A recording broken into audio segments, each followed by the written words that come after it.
The narrow-gauge engines were excited. The countryside looked better than it ever had before, and passengers were plentiful. While the engines were occupied with the day's work, the people looked forward to recreation and adventure, which is exactly what two dim-witted hunters thought it'd be best to do far out in the hills, close to the line.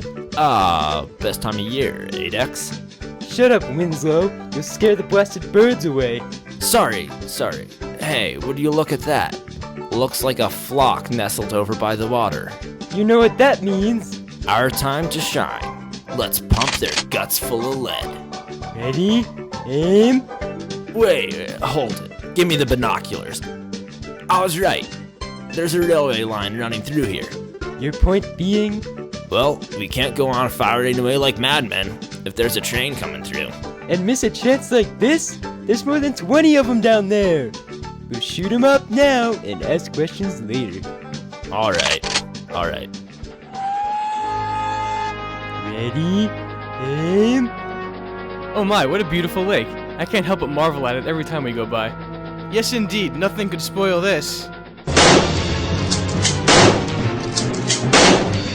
What the? Deck! Ouch! We're hit! We're leaking steam! Oh, right in the piston. This is ridiculous. Who the heck is doing this? Dex, are you nuts? Knock it off. I almost got one of them. Did you by any chance see that there was a train in the middle of your line of fire? Whoops, I guess these hunting shades are a little too dark. Duncan brought Mighty Mac home, and although Mighty Mac was leaking steam and quite shaken, the repairs necessary would not be difficult to carry out. The thin controller was furious. I ought to have you arrested for such reckless irresponsibility. Simply idiotic. What were you thinking? I blame faulty hunting equipment. A misfire for sure. More like 7. I suppose there's no use even comprehending the methods to your obvious madness. So I'll let you two Nimrods sort that out with the police. Rusty, in the spirit of the pigeon hunting season, I'd like to help place no hunting signs along the line.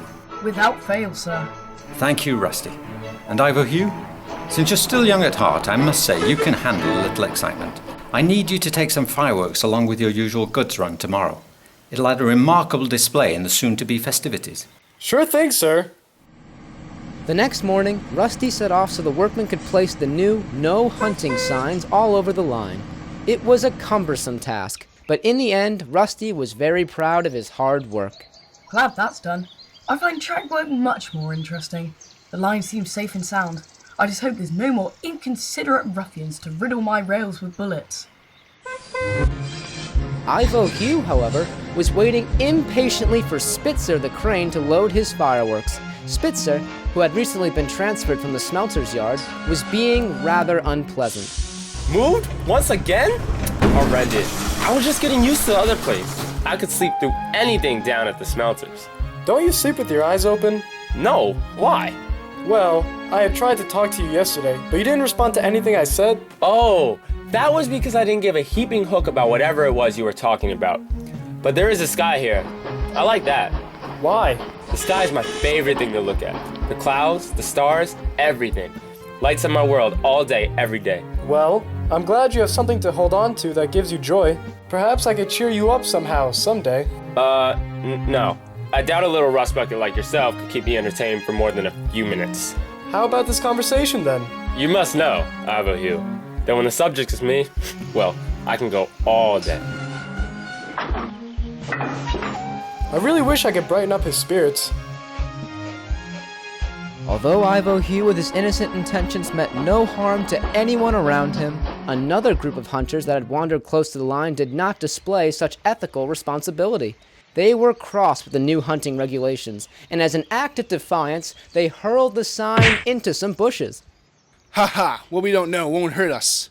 Yeah, if that bloody controller asked why we were hunting. We acted like we had no idea the sign was even there. Brilliant! The hunters were about to make their first attempt at some unknowing pigeons until they heard Ivo Hugh's whistle. Ah, muchacho, don't let them see us!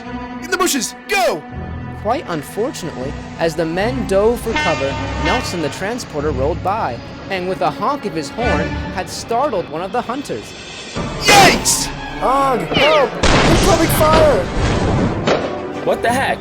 Those fireworks for me? All along? You really had a genuine desire to make me happy? I'd be furious if it weren't so pretty. I was quite spooked by that. Sorry you lost your fireworks. I was only saying hello. Where did those bullets come from? From those bushes. More hunters, I suspect. The hunters were swiftly brought to justice.